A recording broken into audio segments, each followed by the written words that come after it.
सर्वे मित्राणि नमो नमः। महादेवाय नमः। आप सभी मित्रों का मैं राधिका नंदन महादेव संस्कृतम यूट्यूब चैनल में स्वागत और नंदन करता हूं। हम लोग संपूर्ण संस्कृत व्याकरण की श्रृंखला पर बात कर रहे हैं। इसी क्रम में हम लोग समास प्रकरण का अध्ययन इस समय वर्तमान समय में कर रहे हैं। सुबह के 7:30 बज चुके हैं। इसके पहले 2 वीडियो में हम लोगों ने अव्ययीभाव समास और समास की भूमिका पढ़ी। इस वीडियो में हम लोग तत्पुरुष समास क्या है, उसके भेद कौन कौन से हैं, उसके कुछ प्रमुख सूत्र कौन कौन से हैं इत्यादि पर बात करेंगे विधिवत। यदि चैनल को पसंद आए, चैनल का कार्य पसंद आए तो आप प्लीज़ सब्सक्राइब, लाइक, शेयर से हमारी मदद करें, जिससे हम यह श्रृंखला निरंतर आपके सम्मुख रखते रहें। स्लाइड में आपको दिख रहा होगा तत्पुरुष समास। देख लें तत्पुरुष समास क्या है।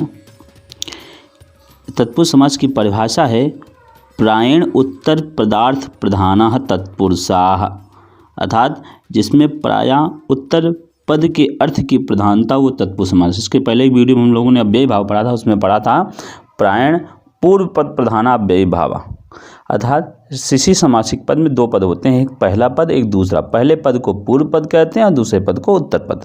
तो पूर्व पद जहाँ प्रधानता हो वहाँ पे अव्ययीभाव होता है, और यहाँ उत्तर पद अर्थात बाद वाला पद की प्रधानता होती है, वहाँ तत्पुरुष होता है। परिभाषा भी है प्रायण उत्तर पदार्थ प्रधानः तत्पुरुषाः। इस वीडियो को समझने के लिए आप इसके पहले के समास प्रकरण के जो अन्य 2 वीडियो बन चुके हैं, अव्ययीभाव समास और समास की भूमिका, उसको पढ़ लेंगे तो अच्छे से हमें समझ में आएगा क्या पूर्व पद है क्या उत्तर पद है। समय विलंब न करते हुए हम आगे बढ़ते हैं कि प्रायण उत्तर पदार्थ प्रधानः तत्पुरुषः, अर्थात जिस समास में उत्तर पद के अर्थ की प्रधानता होती है उसे तत्पुरुष समास कहते हैं। जैसे गंगा जलम, यहाँ पे गंगा जलम आने, यहाँ पर आने इस क्रिया के साथ जल का विशेष अन्वय हो रहा है, अर्थात जल का ही साक्षात संबंध है, अर्थात जो वक्ता है वो जल को ही लेना चाहता है या जल को ही मंगाना चाहता है, इसलिए यहाँ जल की प्रधानता है और गंगा अप्रधान है, अर्थात जल के बराबर प्रधानता उसकी नहीं है, अर्थात जल इस उत्तर पद का अर्थ ही प्रधान होने के कारण यहाँ तत्पुरुष समास है। आइए आगे देखें। अब तत्पुरुष का भेद क्या है, इसको समझ लें। तत्पुरुष के भेद मुख्य रूप से मुख्यतः तत्पुरुष के 2 भेद होते हैं। तत्पुरुष के कितने भेद होते हैं? 2 भेद होते हैं। नंबर 1 है समानाधिकरण तत्पुरुष और दूसरा व्याधिकरण तत्पुरुष। जैसे नाम से ही प्रकट हो रहा है, स्पष्ट हो रहा है, समानाधिकरण मतलब जिसका अधिकरण, जिसका आधार समान हो वो समानाधिकरण है, अर्थात जिनकी विभक्तियाँ, दोनों पदों की विभक्तियाँ समान हो वो समानाधिकरण तत्पुरुष है। और व्यधिकरण तत्पुरुष अर्थात दोनों पदों की विभक्तियाँ अलग अलग हैं, अर्थात उनका आधार अलग अलग है, उसे व्यधिकरण तत्पुरुष कहते हैं। परिभाषा देख लेते हैं समानाधिकरण की, कि समानाधिकरण को समविभक्तिक भी कहते हैं। समविभक्तिक मतलब जिनकी विभक्तियाँ समान हो। इस तत्पुरुष समास को पूर्व एवं उत्तर पद दोनों में समान विभक्ति प्रथमा लगी रहती है, अर्थात इसमें पूर्व पद और उत्तर पद में दोनों में समान विभक्ति अर्थात प्रथमा विभक्ति लगी होती है। समान अधिकरण विभक्ति वाला तत्पुरुष कर्मधारय समास होता है, अर्थात तत्पुरुषः समानाधिकरणः कर्मधारय। कहने थे देखिए समानाधिकरण का मतलब ये कह रहे हैं कि यहाँ पे दोनों पद अर्थात पूर्व पद और उत्तर पद में विभक्तियाँ समान होती हैं, अर्थात और जो समान होती है उसमें प्रथमा विभक्ति लगी रहती है, इसलिए समानाधिकरण विभक्ति वाले तत्पुरुष को कर्मधारय भी कहते हैं। और इन्होंने संस्कृत में कहा भी है पाणिनि की तत्पुरुषा समानाधिकरणा कर्मधारय, अर्थात तत्पुरुष समान अधिकरण तत्पुरुष कर्मधारय होता है। कर्मधारय में भी आप देखेंगे जैसे नीलोत्पलम, यहाँ भी देखिए नीलम में भी उत्पलम में भी दोनों समान विभक्तियाँ लगी हैं, प्रथमा विभक्ति लगी है, इसलिए कर्मधारय है। उसी तत्पुरुष की जो कर्मधारय वाला जो कम समानाधिकरण तत्पुरुष है उसी को कर्मधारय समास कहते हैं। संक्षेप में आप इतना समझ सकते हैं, अर्थात दोनों एक ही है। इसलिए पाणिनि व्याकरण में आप जाएंगे तो समासा पंचधा लघु सिद्धांत कौमुदी में बताया गया आपको कि समासा पंचधा समास 5 प्रकार के, और कर्मधारय को तत्पुरुष के अंदर ही गिन लिया जाता है। और संख्या पूर्व दिघु को कर्मधारय के अंदर गिना जाता है, तो उस पर बात हम बाद में करेंगे। सिर्फ इतना समझें जिसमें समान विभक्तियाँ होती हैं अर्थात दोनों पदों में प्रथमा विभक्ति समान विभक्ति होगी तो उसे समानाधिकरण तत्पुरुष कहेंगे और उसे ही कर्मधारय हम कह सकते हैं। आइए अब आगे व्यधिकरण तत्पुरुष, यहाँ देख समझ ले व्यधिकरण तत्पुरुष क्या है। जिस तत्पुरुष समास में पूर्व पद तथा उत्तर पद दोनों में अलग अलग विभक्तियां लगी हों, अर्थात उनका आधार की जो विभक्तियां हैं दोनों अलग अलग हैं। ये सेम होगा तो समानाधिकरण और व्यधिकरण में अलग अलग। व्यधि अर्थात विभिन्न विभिन्न जो अधिकरण हो वो व्यधिकरण तत्पुरुष होते हैं। कहने का अभिप्राय है कि तत्पुरुष समास में जो पूर्व पद होगी उसके शब्दों की विभक्तियां और उत्तर पद के शब्दों की विभक्तियां अलग अलग होंगी, वही व्यधिकरण तत्पुरुष कहलाता है। अब फिर देखें आप, व्यधिकरण तत्पुरुष कहलाता है अर्थात जिसकी विभक्तियां अलग अलग होती हैं उसे व्यधिकरण तत्पुरुष कहते हैं। जैसे शब्दतः ही अर्थ पता स्पष्ट हो रहा है कि बी मतलब विषम और अधिकरण मतलब विभक्ति वाले तत्पुरुष को व्यधिकरण तत्पुरुष कहते हैं। पूर्व पद में जो विभक्ति लगी होती है उसके आधार पर ही तत्पुरुष के प्रमुख भेद माने जाते हैं। कहने का प्राय है व्यधिकरण तत्पुरुष में दो पद होंगे, एक पूर्व पद होगा एक उत्तर पद होगा, तो दोनों में अलग अलग विभक्तियां लगी होंगी। पूर्व पद में अलग विभक्तियां, उत्तर पद में अलग विभक्तियां। तो पूर्व पद में जो विभक्ति लगी होगी उसी के आधार पर ही तत्पुरुष के प्रमुख भेद किए जाते हैं। अर्थात प्रथम पद में यदि द्वितीय विभक्ति लगेगी तो द्वितीय तत्पुरुष समास, तृतीय विभक्ति लगेगी तृतीय, चतुर्थी लगेगी चतुर्थी, पंचमी लगेगी पंचमी, षष्ठी लगेगी षष्ठी और सप्तमी लगेगी सप्तमी। इस प्रकार व्यधिकरण तत्पुरुष के 6 भेद किए गए हैं। जैसे यहाँ समझ लें, जैसे यदि पूर्व पद में द्वितीय विभक्ति लगी हो तो द्वितीय तत्पुरुष, यदि पूर्व पद में तृतीय विभक्ति लगी हो तो तृतीय तत्पुरुष। इस प्रकार व्यधिकरण तत्पुरुष के 6 भेद किए गए हैं। आगे तो समझें, जो 6 भेद किए गए उनकी वो इस प्रकार हैं। जो 6 भेद किए गए वो इस प्रकार है। पहला क्या है? द्वितीय तत्पुरुष समास। क्या है? द्वितीय तत्पुरुष समास। फिर है तृतीय तत्पुरुष समास, चतुर्थी तत्पुरुष समास, पंचमी तत्पुरुष समास, षष्ठी तत्पुरुष समास और सप्तमी तत्पुरुष समास। ये तो व्यधिकरण के भेद हैं। हमने अभी तक इतना पढ़ा कि तत्पुरुष के 2 भेद हैं मुख्यतः, एक समानाधिकरण, व्यधिकरण। समानाधिकरण में था दोनों विभक्तियां समान होती हैं इसलिए उसे कर्मधारय समास में रख देंगे। उसके बाद आया व्यधिकरण। व्यधिकरण के 6 भेद हुए, द्वितीय तत्पुरुष, तृतीय तत्पुरुष, चतुर्थी तत्पुरुष, पंचमी तत्पुरुष, षष्ठी तत्पुरुष और सप्तमी तत्पुरुष। उसके बाद अब तत्पुरुष समास के कुछ भेद, हम लोग तत्पुरुष समास की भूमिका पढ़ रहे हैं, देख लिए। फिर तत्पुरुष समास के कुछ उपभेद हैं जो इस प्रकार हैं, देख ले।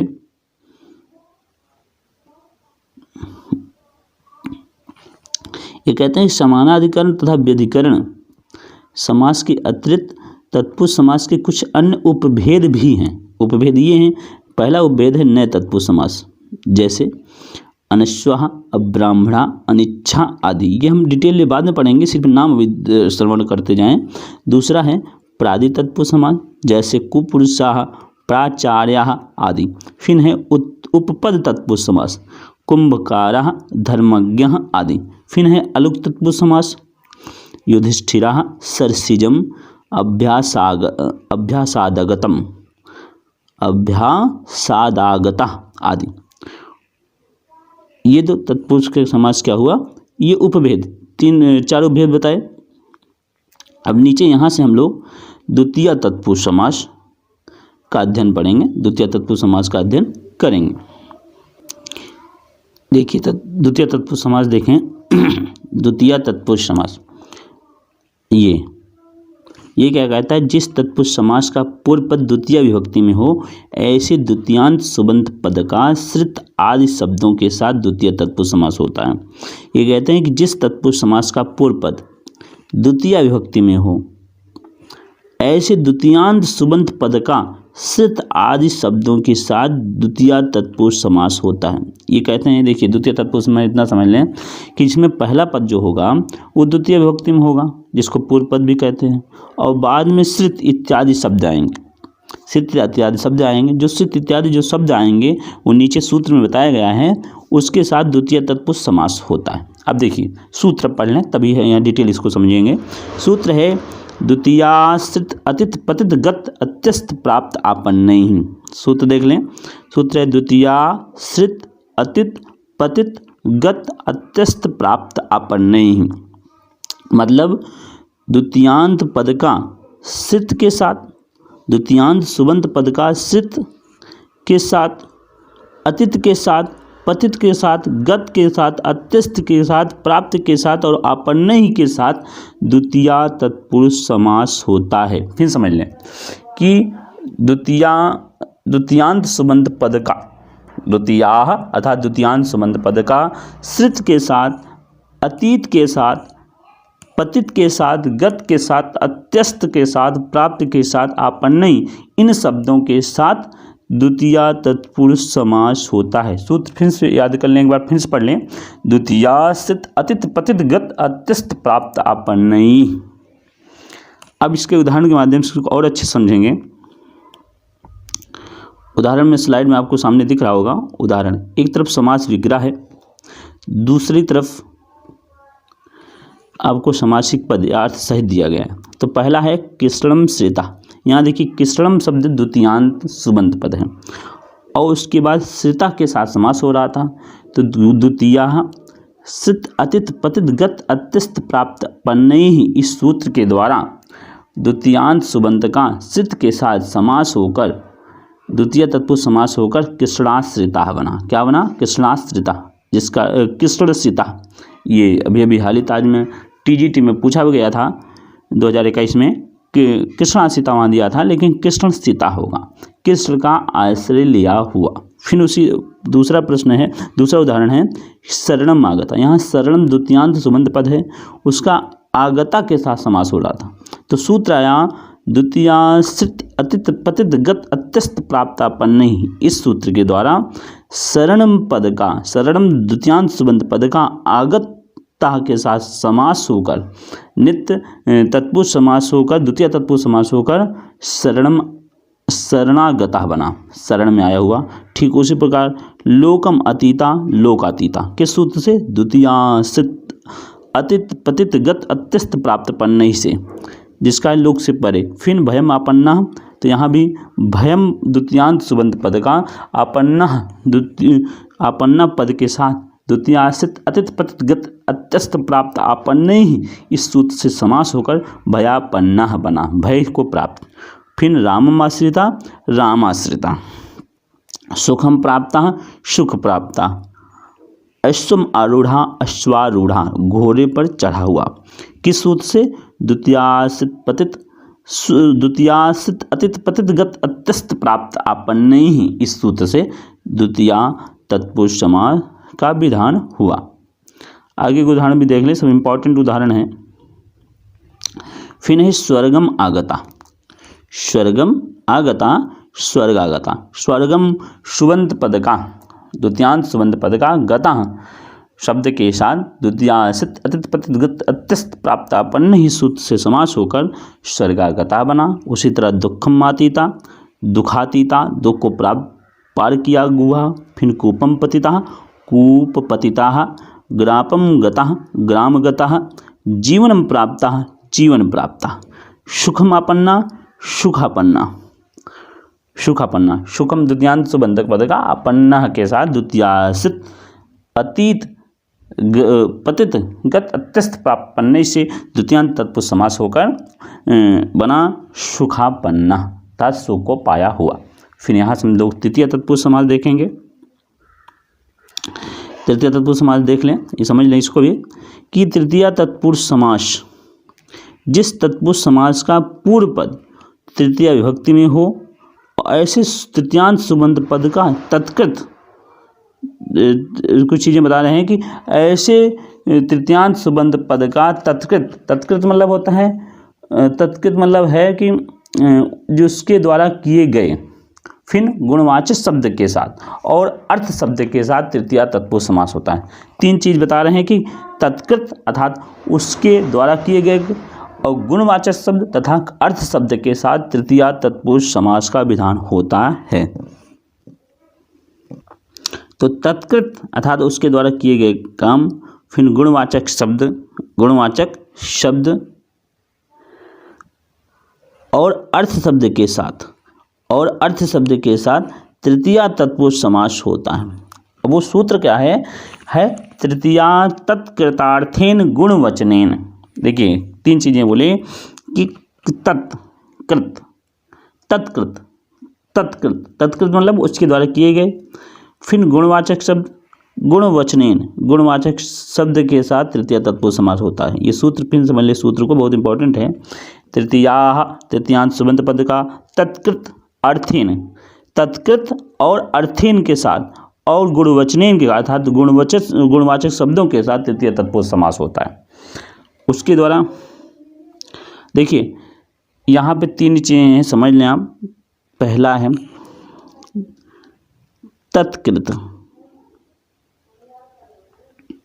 ये इसका मतलब होता है उसके द्वारा किया गया काम, जैसे सरौते से किया गया टुकड़ा, ये तत्कृत अर्थात उसके लिए, उसके द्वारा किया गया काम, जैसे सरौते का टुकड़ा। फिर अर्थ शब्द के बाद फिर है अर्थेन, यहाँ देखिए तोड़ेंगे तत्कृतार्थेन, अर्थ शब्द के साथ। दूसरा है किसका साथ? अर्थ शब्द के साथ। और अगला है गुणवचनेन, गुणवाचक शब्दों के साथ तृतीया तत्पुरुष समास होता है। अर्थ के साथ, तत्कृत के साथ और गुणवाचक शब्दों के साथ तृतीया तत्पुरुष समास होता है। अब इसको उदाहरण के माध्यम से समझते हैं। देखिए उदाहरण माध्यम से, पहला उदाहरण आपके सामने है संकुलया खंडा।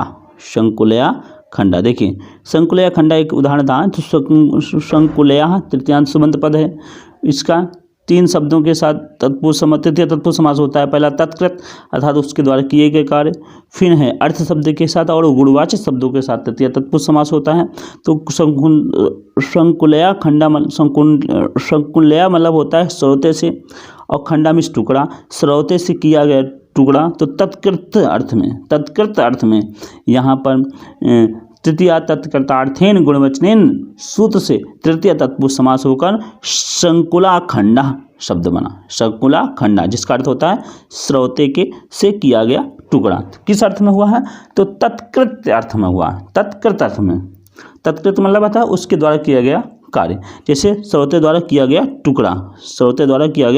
टुकड़ा, ये उसके द्वारा किया गया कार्य है। इस अर्थ में तृतीया तत्कृतार्थेन गुणवचनेन सूत्र से यहाँ तृतीय तत्पुरुष समास का विधान हुआ। फिर है धान्येन अर्था। दूसरा क्या है? धान्येन अर्था। यहाँ देखिए धान्येन तृतीयांत सुबंत पद था, उसका अर्था शब्द के साथ तत्पुरुष समास होना था, मतलब समासिक पद करना था। तो सूत्र आया तृतीया तत्कृतार्थेन कृत अर्थेन। तो अर्थेन शब्द के साथ, अर्थ शब्द के साथ यहाँ तृतीय तत्पुरुष समास होकर धन्यार्था बना। अन्न से प्रयोजन, धान्येन अर्था धन्यार्था था, अन्न से प्रयोजन। उसी तरह दानेन अर्था दानार्था। तो यहाँ पर जो पहला उदाहरण है वो तत्कृत का उदाहरण है, दूसरा अर्थ का उदाहरण है। गुणवाचक शब्दों का उदाहरण उन्होंने नहीं दिया, बहुत कम मिलता है इसलिए बताया भी नहीं है। आगे देखिए, अब आता है तृतीय तत्पुरुष समास का दूसरा सूत्र। क्या आएगा? दूसरा सूत्र ये कहता है, समझ लें, कि तृतीयांत सुबंत पदों का पूर्व आदि शब्दों के साथ तृतीया तत्पुरुष समास होता है। ये कह रहे हैं कि पूर्व पद में क्या होगा? तृतीयांत सुबंत पद होगा, और उसका पूर्व आदि शब्दों के साथ तृतीय तत्पुरुष समास होता है। तो पूर्व आदि शब्द में कई शब्द आते हैं, जो शब्द आते हैं वो सूत्र के माध्यम से बता रहे हैं। अब इसका बना सूत्र है पूर्व सदृश समोनार्थ कला निपुण मिश्र इस लक्षण सम उनार्थ कला निपुण मिश्र इस लक्षण। सूत्र फिर से देख लें। तृतीय तत्पुरुष समास का दूसरा सूत्र है आपके सामने है कि पूर्व सदृश समोनार्थ कला निपुण मिश्र इस लक्षण। इसके के पहले सूत्र से तृतीय तत्कृतार्थेन गुणवचनेन शब्द से वहाँ तृतीय पद की अनुवृत्ति आ गई।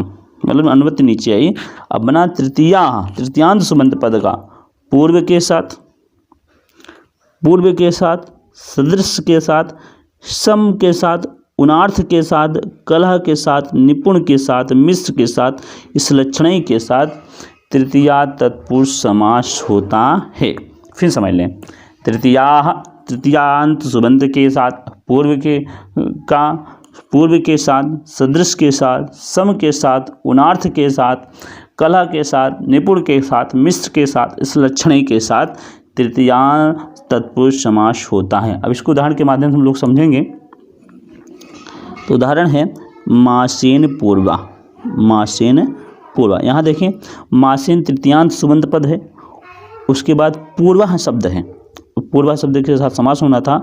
तो ये सूत्र आया पूर्व सदृश समोनार्थ कलह निपुण मिश्र इस लक्षणी, इस सूत्र से तृतीया तत्पुरुष समास होकर मास पूर्वा महीने से पहले बना। फिर उसी तरह पित्रा सदृशा, तो पित्रा शब्द तृतीयांत सुबंत पद है, उसका सदृशा शब्द से समास होना था। तो आया सूत्र पूर्व सदृश समोनार्थ कला निपुण मिश्र इस लक्षणी, इस सूत्र से समास होकर पितृ सदृशा बना, जिसका अर्थ है पिता के समान। उसी तरह भ्रात्रा समा, भातृ समा, किस सूत्र से पूर्व सदृश समोनार्थ कला निपुण मिश्र इस लक्षण ही, इस सूत्र से इसमें तृतीया तत्पुरुष समास का विधान हुआ। फिर आगे देख लें हम लोग। फिर आगे है आपके सामने है मासेण ऊनम, मासोड़म, यहाँ भी मासा भरकम। फिर ज्ञानेन ऊनम, ज्ञानहीना, ये किसका है? इस लक्षण यथा कम गुण का है, मतलब उसका इसी अर्थ में इसमें समास हुआ है। तो किस सूत्र से? पूर्व सदस्य समोनार्थ कला निपुण मिश्र इस लक्षण ही। फिर वाचा कला, तो वाचा तृतीयांत सुबंत पद का कलह के साथ पूर्व सदस्य समोनार्थ कलह निपुण मिश्र इस लक्षण ही सूत्र से तृतीय तत्पुरुष समास विधान होगा वाक कलह बना। फिर उसी तरह आचार्येण निपुणा, आचार्य निपुणा, आचार्य में निपुण। गुणेन मिश्रा, गुण मिश्रा, गुण से मिला हुआ। आचार्येण इस लक्षणाः, आचार्य इस लक्षणाः, आचरण से सहज। फिर मात्रा सदृशा, मातृ सदृशा, माता के समान। नेत्रभ्याहीना, नेत्रहीना, नेत्रभ्याहीना, नेत्रहीना, नेत्रों से रहित। फिर आगे देख लें, कुछ उदाहरण और हैं।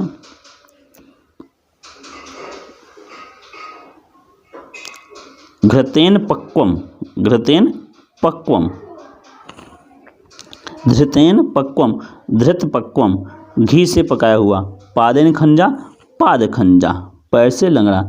ये इस लक्षण अर्थात उनार्थ का उदाहरण है, पादेन खंजा, ये सब।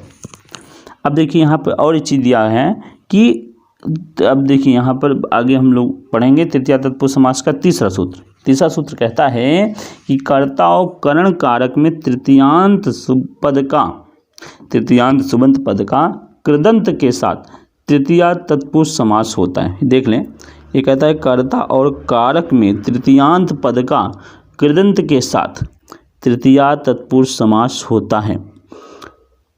सूत्र है कर्तृकरणेश क्यता बहुलम। ये क्या कहते हैं कि कर्ता और करण के साथ, कर्ता और करण में, कर्ता कारक में और करण कारक में तृतीयांत पद का कृदंत के साथ तृतीय तत्पुरुष समास होता है। इतना समझ ले। इसका कहने का प्राय है यदि कर्ता कारक का विषय हो और करण कारक का विषय हो और तृतीयांत सुबंत पद हैं, तो उसका यदि कोई बाद में कृदंत युक्त कृत प्रत्यय से अंत वाला कोई शब्द आ रहा है तो उसमें कर्तृकरणे कृता बहुलम से उसमें तृतीया तत्पुरुष समास का विधान होता है। जैसे उदाहरण के माध्यम समझेंगे इसको हम लोग।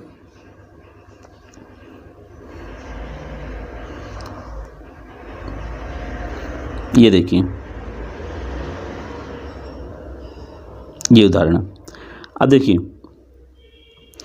पहला है हरिणा त्राता। यहाँ देखिए हरिणा, हरि के द्वारा, यहाँ करण कारक के अर्थ में, करण कारक अर्थ में तृतीयांत सुबंत पद है हरिणा। उसका त्राता जो ता प्रत्यांत शब्द है, जो कृदंत से अर्थात कृदंत से अंत वाला प्रत्यय है, उसके साथ समास होना था। तो सूत्र आया जो समास करने वाला सूत्र आया कर्तृकरणे कृताबोलम, इससे तृतीया तत्पुरुष समास का विधान होकर बना शब्द हरित्राता।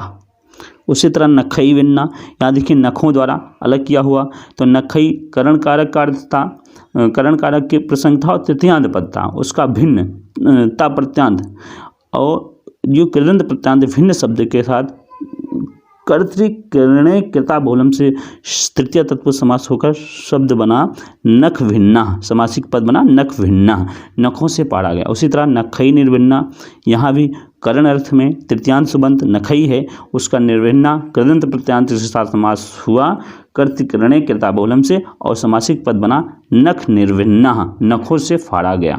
उसी तरह धर्मेण रक्षिता, यहाँ धर्म से रक्षित या धर्म द्वारा, यहाँ भी करण अर्थ में धर्मेण तृतीयांत पद है, उसका रक्षित के साथ कृदंत पद के साथ समास होकर धर्म रक्षिता समस्त पद बना तृतीय तत्पुरुष समास में। उसी तरह बाणेन वृद्धा, वृद्धा तो बाण से घायल या विधा हुआ, यहाँ भी तृतीयांत बाण सुबंत पद का करण अर्थ में विद कृदंत पद के साथ कृदांत पद के साथ बाण विद्धा तृतीय तत्पुरुष समासिक पद बना। आइए आगे चतुर्थी तत्पुरुष समास पे बात करते हैं आपसे। चतुर्थी तत्पुरुष समास देख लें। चतुर्थी तत्पुरुष समास कहते हैं कि जिस तत्पुरुष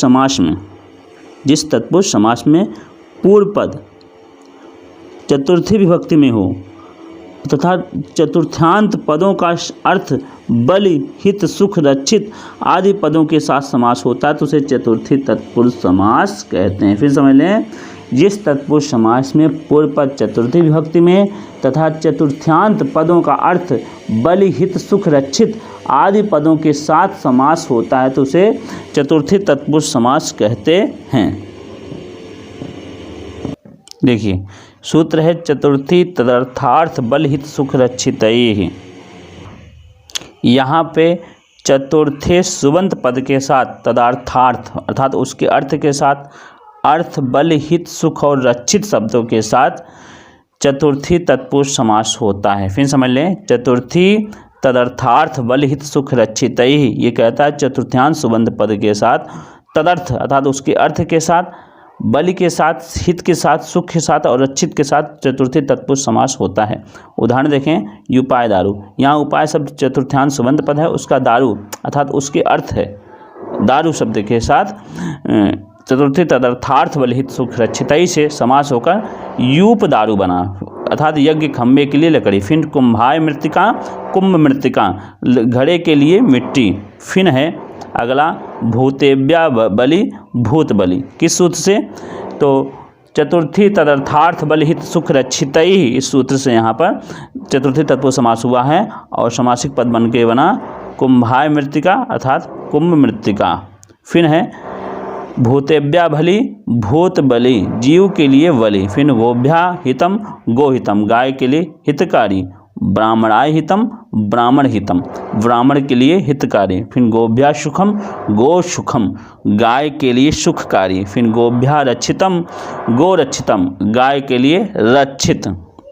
फिर है आगे देख लें, धनाय कामना, धन कामना, धनाय कामना, धन कामना किस सूत्र से यहाँ समास हुआ है? तो चतुर्थी तदर्थार्थ बल, हित, सुख, रक्षितैः से यहाँ समास हुआ है।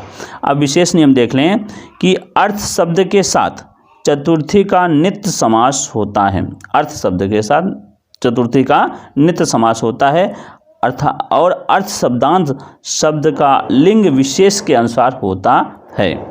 ये कहते हैं कि अर्थ शब्द के साथ चतुर्थी अंत सुबंत पद का नित्य समास होता है और अर्थ शब्दांत का लिंग निर्धारण विशेष के अनुसार होता है, ऐसा समझें। यहाँ आप देखें तो पुल्लिंग शब्द है दुजाय अयम, दुजाय अयम ये शब्द है। तो दुजाय अयम जो अयम शब्द है विशेष से है जिसका पुल्लिंग में रूप बना है। तो दुजाय शब्द दुज के अर्थ में है, मतलब ब्राह्मण के अर्थ में है, तो इसमें लिंग निर्धारण होगा किसका? अयम के साथ, तो बनेगा दुजार्था, दुजार्था अर्थात दुज का सूप, ब्राह्मण के लिए दाल। फिर है दुजाय अयम, यहाँ देखिए इयम शब्द स्त्रीलिंग है इसलिए दुजार्था, दुजार्था होगा स्त्रीलिंग में। और द्विजार्था यागुः बनेगा। फिर उसी तरह द्विजाय इदम नपुंसकलिंग में है इदम शब्द, इसलिए द्विजर्थम बनाएगा, द्विजर्थम पया अर्थात ब्राह्मण के लिए दूध। उसी तरह धनाय ईदम धनार्थम धन के लिए, सुखाइदम सुखार्थम सुख के लिए, और रक्षाय इदम रक्षार्थम रक्षा के लिए।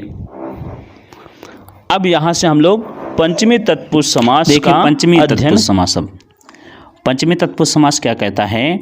जिस तत्पुरुष समास का पूर्व पद पंचमी विभक्ति में हो, ऐसे पंचम्यांत पदों का भय आदि शब्दों के साथ पंचमी तत्पुरुष समास होता है। ये कहते हैं कि पूर्व में पंचम्यांत सुबंत पद होना चाहिए, उसका भय आदि शब्दों के साथ अर्थात भयवाची अन्य शब्दों के साथ, भय और भयवाची अन्य अर्थ वाले शब्दों के साथ भी पंचमी तत्पुरुष समास होता है। जैसे और सूत्र है पंचमी भयन अर्थात पंचम्यांत सुबंत का पद का भयन शब्द के साथ पंचमी तत्पुरुष समास होता है। सूत्र के माध्यम से, उदाहरण के माध्यम से इसको और अच्छे समझेंगे। तो पहला उदाहरण आपके सामने है चौरात भयम। चोरात भयम ये है उदाहरण, देख लें यहाँ पे उदाहरण सामने कर लें और ज़्यादा समझ में आएगा। ये है चोरात भयम, यहाँ देखें तो चोरात भयम है, तो यह चोरात पंचम्यांत सुबंत पद है, उसके बाद भय के साथ समास होना था, तो सूत्र आयाम पंचमी भयन। तो इस सूत्र से समास होकर पंचमी तत्पुरुष समास होकर समासिक पद बना चोर भयम अर्थात चोर से डरा हुआ। उसी तरह व्याघ्रात भयम, व्याघ्यात पंचम्यांत सुबंत पद है, उसका भयम के साथ पंचमी भयन सूत्र से समासिक पद होकर व्याघ्र भयम शब्द बना, बाघ से डरा हुआ। फिर सिंघात भीता, तो सिंघात पंचम्यांत सुबंत पद का भीता पद के साथ पंचमी तत्पुरुष समास होकर समासिक पद बना सिंह भीता। फिर व्रकात भीति ही व्रक भीति ही, सर्पात भी सर्प भी, सर्पात भी सर्प भी। फिर राज्ञा भयम राज भयम, यहाँ भी राज्ञा पद पंचम्यांत सुबंत पद है, उसका भय आदि के साथ पंचमी तत्पुरुष समास पंचमी भयन सूत्र से हुआ और पद बना राज भयम राजा से डरा हुआ, राजा से डरा हुआ। अब आइए अगला सूत्र देख लें। अगला सूत्र है कि पंचम्यंत शब्दों का आपेत आपोढ़ा युक्ता पतित आदि पदों के साथ पंचमी तत्पुरुष समास होता है। बताएगा पंचम्यांत सुबंत पद का के शब्दों का अपेत के साथ, अपोढ़ा के साथ, युक्त के साथ, पतित के साथ आदि पदों के साथ पंचमी तत्पुरुष समास होता है। इसके लिए सूत्र इस प्रकार है। देखिए यहाँ पे सुखात पंचम्यांत सुबंत पद है, उसका अपेता के साथ समास होकर पंचमी विभक्ति में समासिक पद बना सुखापेता, सुखात अपेता सुखापेता, सुख से रहित। फिर कल्पनाया आपोढ़ा, आपोढ़ा भी शब्द हम लोगों ने गिना था, अपेत अपोढ़ा मुक्ता पतित इतने शब्द गिने थे, उसका पंचम्यांत सुबंत के साथ समास हो रहा था पंचमी तत्पुरुष समास। तो कल्पनाया अपोढ़ा कल्पना पोढ़ा। फिर बंधनात्म युक्ता बंधन मुक्ता। फिर मार्गाद भ्रष्टा मार्ग भ्रष्टा, अश्वात पतिता अश्वपतिता, वृक्षात पतिता वृक्षपतिता, स्वर्गात पतिता स्वर्ग पतिता। ये सब पंचम्यांत सुबंत पद का आपेत आपोढ़ युक्त पतित आदि के शब्दों के साथ पंचमी तत्पुरुष समास होकर समासिक पद इस प्रकार बन रहे थे। आइए अब चलते हैं षष्ठी तत्पुरुष समास को पढ़ते हैं। षष्ठी तत्पुरुष समास देखिए,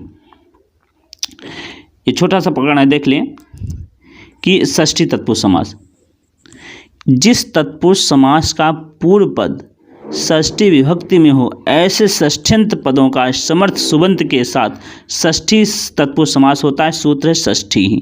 ये कहते हैं कि षष्ठ्यांत सुबंत पद का समर्थ सुबंत के साथ षष्ठी तत्पुरुष समास होता है। उदाहरण के माध्यम समझेंगे। पहला है नराणाम पति, या नराणाम षष्ठ्यांत सुबंत पद है, उसका पति के साथ समास हुआ और षष्ठी तत्पुरुष में समासिक पद बना नरपति ही, मनुष्यों का स्वामी। उसी तरह विद्याया आलया है, क्या है विद्याया आलया है, यहाँ भी देख लें विद्याया आलया समासिक पद बना विद्यालया राज्ञा सेवका राज सेवका। षष्ठी सूत्र से समास हो रहा है। राज्ञा पुरुषा राजपुरुषा, राज्ञा कुमारा राजकुमारा, राज्ञा पुत्रा राजपुत्रा, राज्ञा माता राजमाता। दशरथ पुत्रा दशरथ पुत्रा, देवस्य पूजा देव पूजा। सब षष्ठी सूत्र से षष्ठ्यांत सुबंत का समर्थ सुबंत के साथ समास होकर इस प्रकार समासिक पद बन रहे थे। इस प्रकार समासिक पद बन रहे थे। और उदाहरण भी देख लें हम लोग। रामस्तनुजा रामानुजा। देखिए रामस्तनुजा रामानुजा, राम का भाई, प्रजाया पति प्रजापति, प्रजा का स्वामी, कृष्णस्य सखा कृष्ण सखा, नंदस्य नंदना नंदन नंदना, सीताया पति सीतापति, ईश्वरस्य भक्ता ईश्वर भक्ता, गंगाया जलम गंगा जलम, देवस्य मंदिरम देव मंदिरम। फिर हिमस्य आलया हिमालया, हिमस्य आलया हिमालया। यहाँ देखिए राष्ट्रपति राष्ट्रपति, राष्ट्रपति राष्ट्रपति। यहाँ देखिए राष्ट्रपति राष्ट्रपति। देख लें राष्ट्रपति राष्ट्रपति, देवानां भाषा देव भाषा, पशूनां पति पशुपति, पाठस्य शाला पाठशाला, कल्याह दासा कालिदासा। फिर अब इसके बाद हम लोग सप्तमी तत्पुरुष समास पढ़ेंगे। लास्ट है यहीं पे व्याधिकरण तत्पुरुष समाप्त होता है। सूत्र है सप्तमी सौंढे। ये कहता है सप्त्यांत सुबंत पद का सौंड्यादि गण में पठित शब्दों के साथ सप्तमी तत्पुरुष समास होता है। इतना कहते हैं कि सप्त्यांत सुबंत पद का सौंड्यादि गण में पठित शब्दों के साथ सप्तमी तत्पुरुष समास का विधान होता है। सप्तमी सौंडे यही कहता है कि सप्त्यांत सुबंत पदों का सौंड्यादि गण में पठित शब्दों के साथ सप्तमी तत्पुरुष समास का विधान होता है। उदाहरण के माध्यम से हम लोग समझेंगे। तो पहला अच्छेसु सौंडा। यहाँ देखिए अच्छेसु सप्त्यांत सुबंत पद है, उसका सौंड के साथ समास किस सूत्र से हुआ? तो सप्तमी सौंडे से समासिक पद होकर समासिक पद बना अच्छे सौंडा पासु उसमें चतुर। फिर उसी तरह कार्य कुशला, कुशला शब्द भी सौंड्यादि गण में पठित शब्द है, इसलिए कार्य कुशला सप्तमी सौंडे सूत्र से इसमें समासिक पद होकर कार्य कुशला बना। उसी तरह रणे कुशला रण कुशला, मनुष्य सुश्रेष्ठा। अब श्रेष्ठा पद भी सौंड्यादि गण में पठित शब्द है, इसलिए सप्तमी सौंडे सूत्र से यहाँ समासिक पद होकर मनु मुनि श्रेष्ठा बना। फिर पुरुषेश उत्तमा, यहाँ उत्तमा शब्द भी सौंड्यादि गण में पठित है, इसलिए समासिक पद होकर बना पुरुषोत्तमा पुरुषोत्तमा। फिर आगे भी देख लें हम लोग।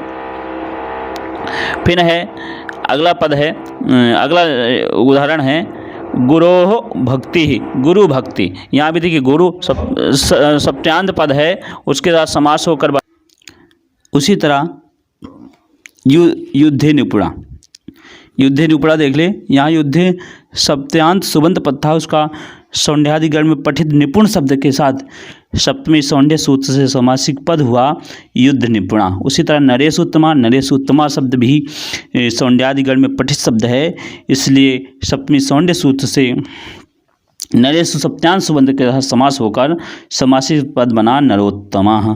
उसी तरह विद्याया प्लस प्रवीणा विद्या प्रवीणा, यहाँ भी प्रवीणा शब्द सौंड्यादि गण में पठित शब्द हैं। तो हम लोग पढ़ रहे थे तत्पुरुष का व्याधिकरण भेद, तत्पुरुष की भूमिका पढ़ा और तत्पुरुष समास का व्याधिकरण तत्पुरुष समास हम लोगों ने अच्छे से पढ़ा। उम्मीद है वीडियो आपको पसंद आया होगा। नेक्स्ट वीडियो हम लोग तत्पुरुष समास के उपभेद पर चर्चा करेंगे। आज के लिए इतना ही। चैनल के अन्य प्लेलिस्टों को देखने के लिए आप वीडियो के डिस्क्रिप्शन में जाकर देख सकते हैं। शीघ्र नए विषय के साथ मिलते हैं, तब तक के लिए महादेवाय नमः। शुभ प्रभातम, शुभ संध्या।